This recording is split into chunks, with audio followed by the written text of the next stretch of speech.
Yeah, good morning. So, in today's class, we will be talking about overview of database design and ER models. The primary agenda was to take up how to design a database, and after designing a database, how can we include them towards a entity relationship model. So that was the primary purpose.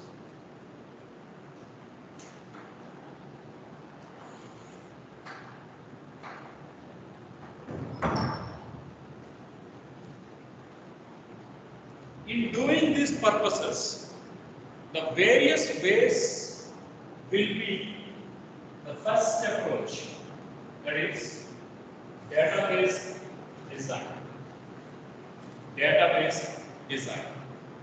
The components inside the database design, it is requirement analysis, conceptual database design, logical database design, schema refinement, physical database design, applications and security design.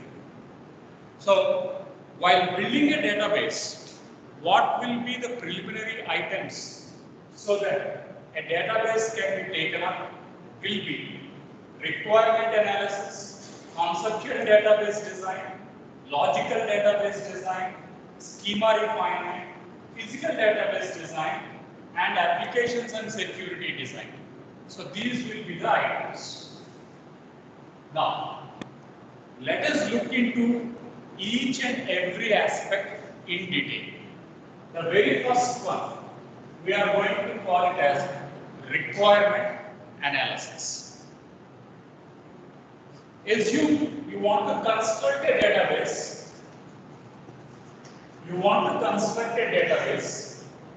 Then the basic thing was you need to talk to the client.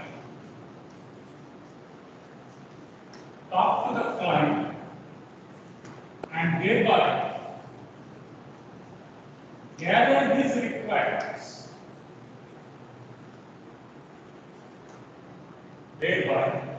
gather his requirements. After gathering his requirements, then we need to plan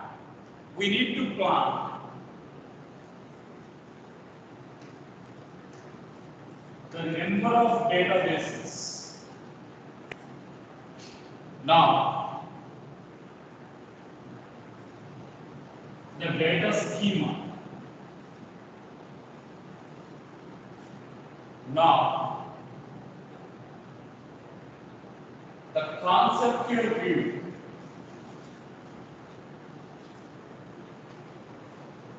These are all the different items will provoke us when we are going to make a requirement analysis. So, we talk to the client and we will know what was the expectation from the client. Until unless the client tells us, this is my idea, this is what you have to implement in a software. Until he gives us some content, until then we can't do anything. So, we need to talk to the client and we need to understand the domain. We need to understand the problem. Now we need to conceptualize the domain. So, how to solve, why to solve, where to solve. So, in this way, we should be putting some basic questions before a problem is going to be given to us. Fine. Now, assume we are building an exam database, and the client will tell us, I will give a register number. When I give a register number, then what I am expecting was the student register number should come again, followed by the student name should come. After that, the subject code must come, followed by subject title should come, then the grade should come, whether it is A grade, B grade, O grade, pass, fail. So all the grades should come, and thereby my SGPA or my CGPA should come in the mark text. So this is how a client is going to tell to us. Okay, I will give only the inputs. Then you must show me register number followed by number, table, subject title, grade, SGPA or something else. Now, if this was the requirement, now you have to plan the database. How you are planning the database? You should collect entire student information in one table. Next step, you should collect what are the different subjects, what are the different subject tables, codes, etc. You should collect it in another table. Then you should write a program logic how to give O grade, how many marks the girl should get if I want to give A plus. So if it is between 80 to 90, then give A plus. Else, if it is from 70 to 80, give A. If it is between 60 to 70, then give B. In this model, we are going to compute the thing. We are going to understand the problem. Next step, you make a summation of the marks what are obtained, then you put a mean value, etc. so that we will be getting the SGPAs or CGPAs.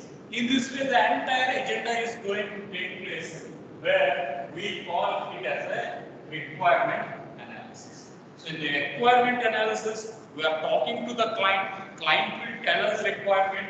Based on that requirement, we should understand this problem and the domain. That is first. Second,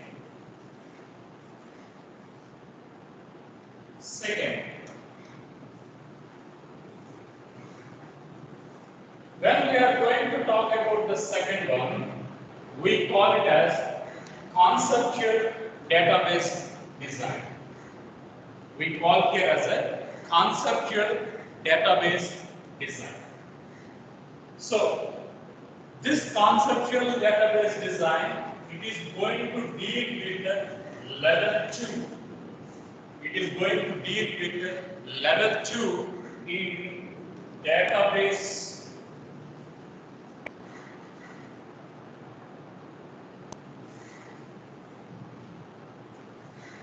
levels of abstraction. It is going to stay in the level 2 of database levels of abstraction. What it is going to contain? It contains all the three items. One, we are going to call it as logical databases. Two, it is going to contain the logical database design. Three, it is going to contain the schemas. What all these three they are going to give? They are going to give a blueprint of a database. They are going to give a blueprint of a database, that is, how to design a database. That means, when I want to design a database, the first thing I should understand, I should have table name. And in this table name, I should have attributes. In this attribute, I should define data types. And after defining the data types, I need to mention key constraints. After giving the key constraints, I should specify the normalization. Then I I should talk about decomposition, etc. So, as far as a conceptual level database, as far as a logical database, not a schema is going to talk about. It is purely talking about the basic elements. Table name, it is nothing but the database. The fields inside the database, we call them as attributes. The data types, what we are going to use. It can be numeric, it can be some character, it can be date or time, followed by some boolean. Next, it is going to talk about the key constraints, that is not null, unique, primary key, and foreign. These are some of the key constraints. Then, how to put these databases, how to link the databases. It can be taken up with first normal form, second normal form, third normal form, or Boyford normal forms. Using any of the normal form, we can see that tables can be joined with one another, tables can be linked with one another, so that we can type select command and we can get the outcome as per the client requirements.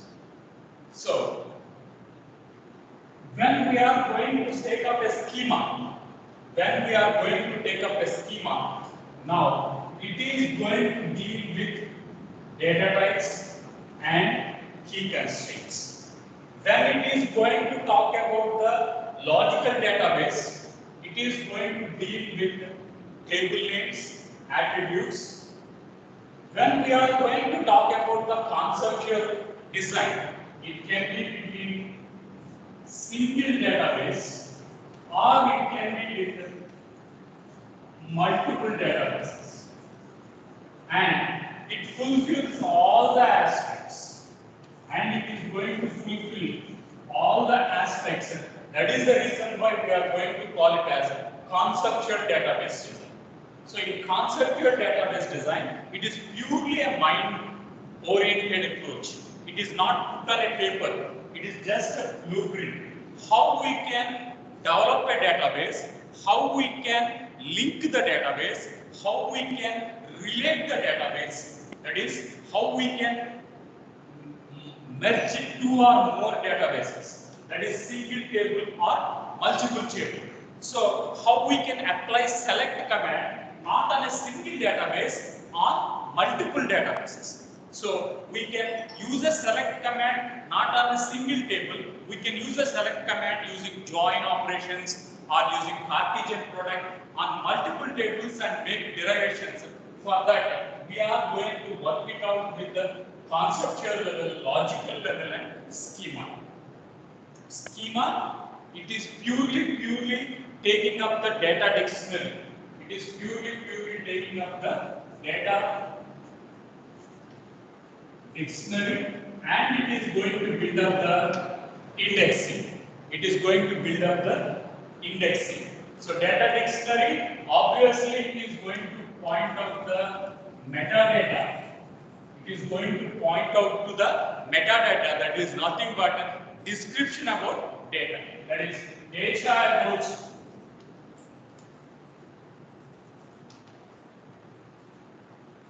about data. Now, this is all what we are saying as a data dictionary or a metadata, or we are going to call it as data about data. So, as far as requirement analysis is going to concern, we talk to the client, we understand the problem, and we will see that how to put this into practice. We get into a real-time scenario, and thereby we are going to gain some relations. Next, conceptual level, logical level, schema level. These three, they are going to fall in the second levels of database abstraction. So all these three, they are going to call it as a blueprint of a database. All these three, they are going to call it as a map, or they are going to call it as blueprint of a database. So where exactly database is there, how exactly database is linked, how we can communicate with the database, everything is going to be pre-printed. Next, logical view. How to get a logical view or how to get a schema refinement was how it is taken up with tables. Tables are made up of fields. Fields are put with data types. Data types are numeric, character, date, boolean, etc. Then over the data types, over the tables, we are going to put the key constraints. Key constraints, they are normal, primary key, unique, foreign key, and they are going to see that there is no dependencies, and the table can be decomposed into small tables, and it is happened with a technique called as normalization. And normalization, it is adopting first, second, third or boycott normal form, so that tables can be decomposed, and thereby we can establish a relationship between single tables or multiple tables. So this is all about what a conceptual database, what a logical database, what a schema refinement is going to take.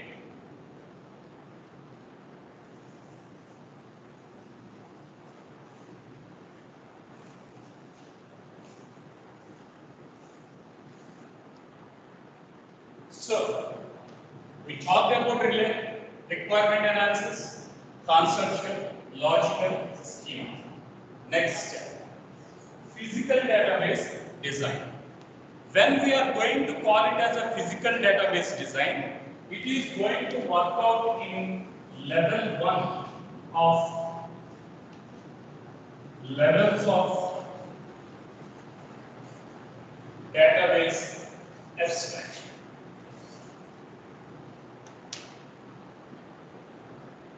Second one, when it is going to be a physical database design, it is dealing with storing of data in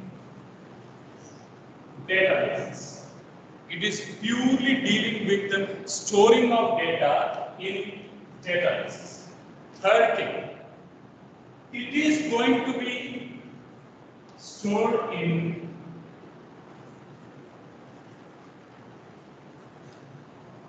physical memory. It is going to be stored in physical memory. Then, when we are going to be called it as physical memory, a storage locations are allocated. Storage locations are allocated and managed by database management system. That means we can store the database, now we can retrieve the database. We can store something into a database, now we can get back some data from a database. These two are going to be the basic operations towards a database management system. So, databases, they are going to be stored in form of databases, they are going to be stored in form of tables, in form of tables, the two in form of rows or columns. Now, level 1, levels of database abstraction. This thing is going to be dealing with the physical database design. So physical database design, it is purely making to store the data in a database, number 1. Number 2, it is done in physical memory. It is purely done in the physical memory. But when it is going to be online, it can be some cloud storage. If it is going to be some online, it is going to be cloud storage. What is the example? We are calling it as livesql.com. We are going to call it as livesql.com. So you work on your desktop, mobile or laptop, build table, do select commands. They are not done on your computer. They are done on the server side. And server side it is deploying the database in a cloud. You are going to give some certain area that is nothing but you are going to give it some physical memory. So that is where databases are going to be stored. Who is going to store? It is going to be managed by the database management system. So you can create a database, insert a database, update a database, alter a database. That is all storing. Then I can use select command. I can use select command with from class, where class, group by class, order by class. That is what I am going to call it as retrieval of information from the database. So I am going to get the data from a database. It is going to be called it as retrieval. So how a database is stored? It is stored in form of tables. How is the data inside table stored? It is stored in form of rows and columns. So these all aspects, it is going to be called as a physical database design. Where exactly database is stored, that one we are going to put into practice. That is what we call it as physical database design.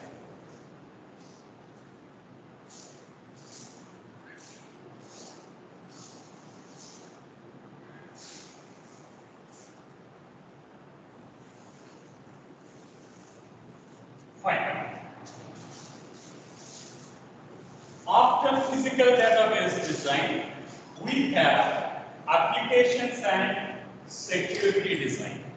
We have applications and security design. So, level 3. In level 3, we have application users,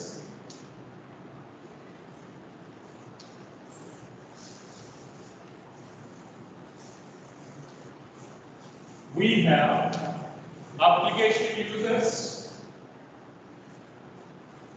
then we have database administrators, and we have novice users. We have application users, we have database users, and we have novice users.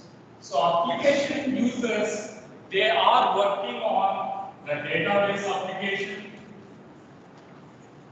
They keep on updating. They keep on updating the database. They are keep on updating the database versions, updates, etc. They are purely managing the database, right?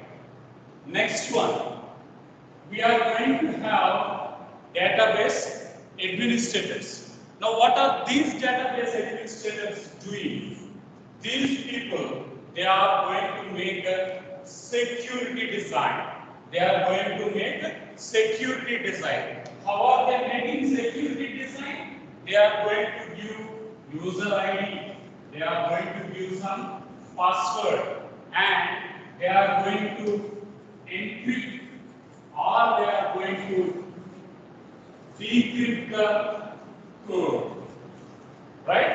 They are going to give a user ID, not they are going to give a password, and that it is going to be encrypted or decrypting to the server or a client side, right? You are working on LiveSQL. You are working on LiveSQL. It will ask you to give you the user ID, and it will ask you to give you the password. So when you give your user ID and password, then only you are entering into the LiveSQL.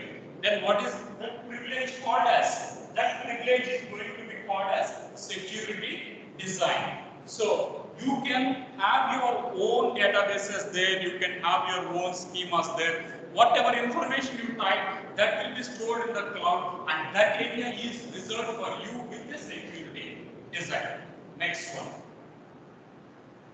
When there was an application, when there was an application, it is going to give some grants, it is going to give some privileges, and it is maintaining the,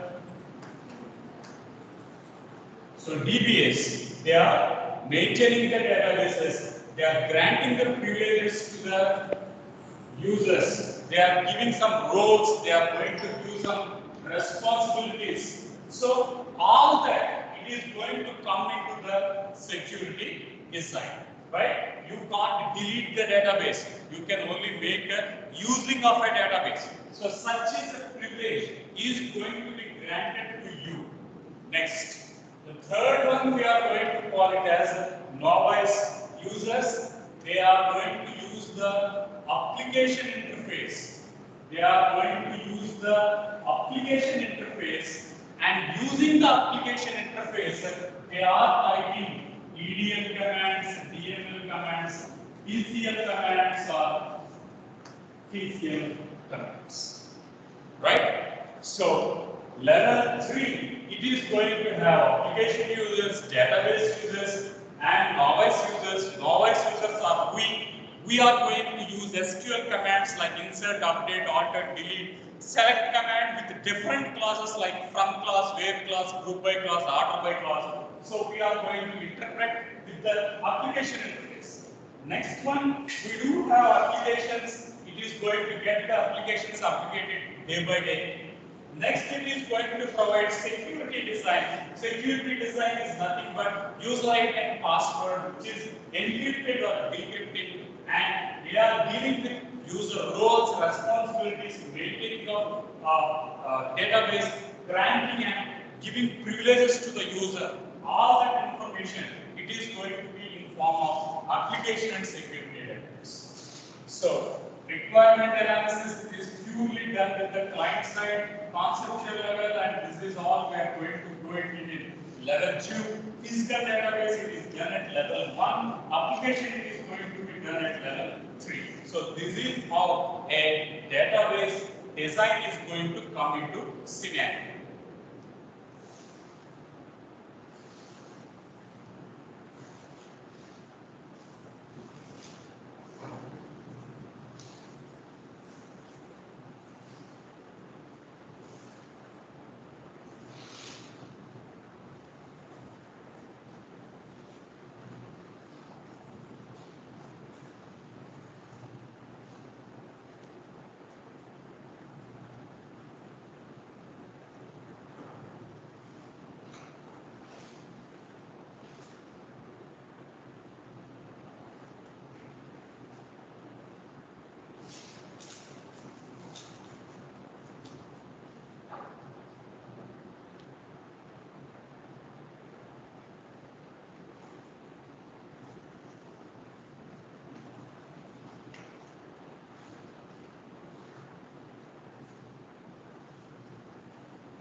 So,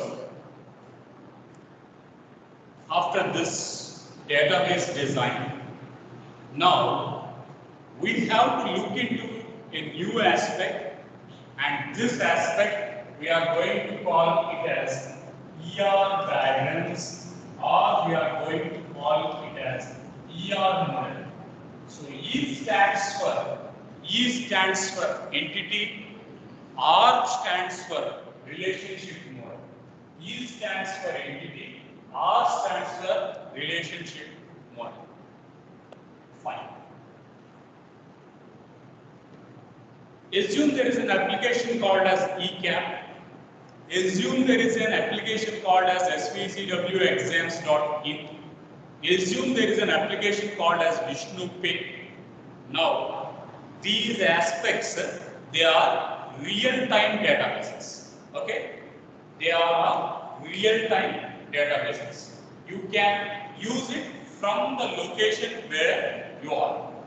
Now, how is that real-time database constructed and how relations are there between tables? You want to give you a pictorial representation. You want to give a pictorial representation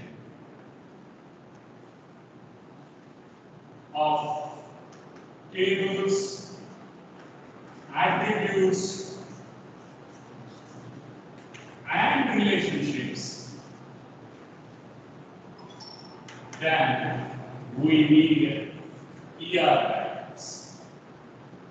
If we want to give a graphical representation,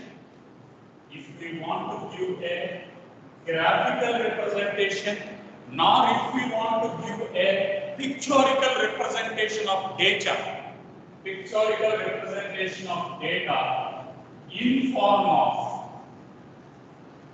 tables, attributes, and relationship, then we have to go for ER diagrams. Then we have to move for ER diagrams. That is, pictorial or graphical representation of data has to be done because we are working on real world data. Like ECAP, VishnuPay, or SVCW exams.in, where a lot of databases is there and relationship between different data is there. So across the things, we need to see that how a table is getting interacted with another table. So we need some representations. Now, how are these representations taken up means? They are going to be represented with some symbols. What are these symbols means? First, we need to mention entity and we need to mention entity sets.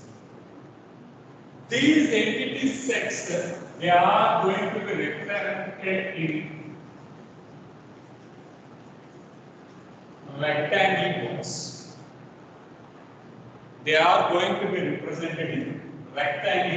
box.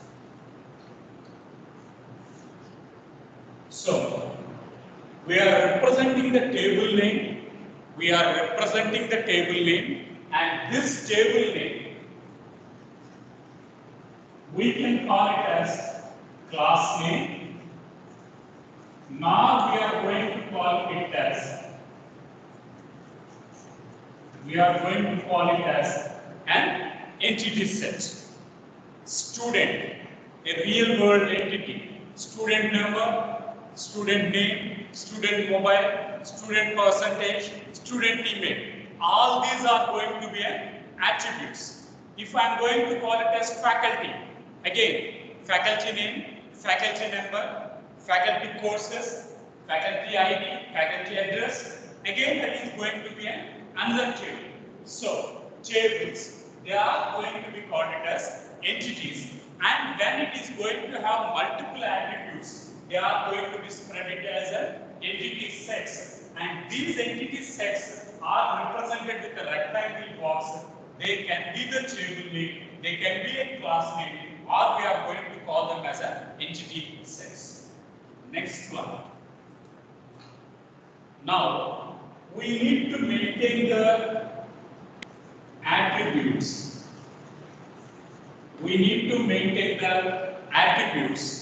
And these attributes, they are going to be represented in vowel shape.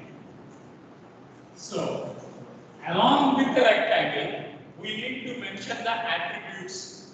Now, we are going to call it as an attributes, or we are going to call them as field names. We need to mention the attributes, or we need to mention the field names. So these field names, they are going to be represented with the vowel shape. Now, I do have multiple multiple attributes, I do have multiple attributes, then I can mention multiple attributes equal to an, and all of them they can be represented in vowel shape only. Got it? If a table is going to have 10 columns, then 10 columns are there. All the 10 you have to mention it in vowel shape. All the 10 you have to mention it in the vowel shape. The third symbol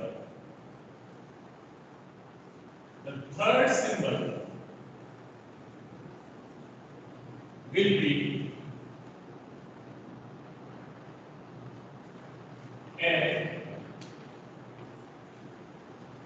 diamond box. The third symbol will be a diamond box, and it is going to point out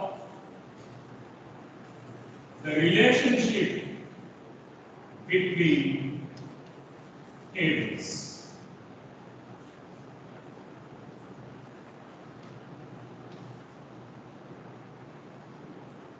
It is going to give a relationship between multiple tables. Then we are going to call it with a diamond box. That is what we are going to call it as relationship or relationships. Fourth one, we are going to have a connector line, which is represented with a line, which it is going to link entities or entity set or relationships or attributes. Next, we need to have a connector line, and this connector line is represented with a general line, and what it is going to use, it is going to link the entities, it is going to link the entity sets, it is going to link the relations, or it is linking the attributes with one another. Assume there is student and there is another table called as course. Now,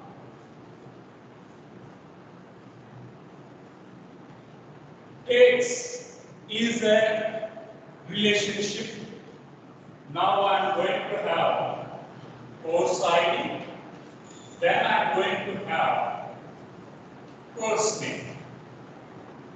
Course ID, I can say 201, it is AI, 202, it is DBMS, etc. Student, so student number, student name. X is a relationship, course is a primary key here, student member is a primary key, which we can make an underline there. Student number is a primary key, so we need to give an underline there. Course, we have a course ID, and course ID is the primary key there. So again, we need to give an underline. Now, assume I have student number and student name. So, what I can make a relationship? I can make a relationship as sum 565, 566, 567.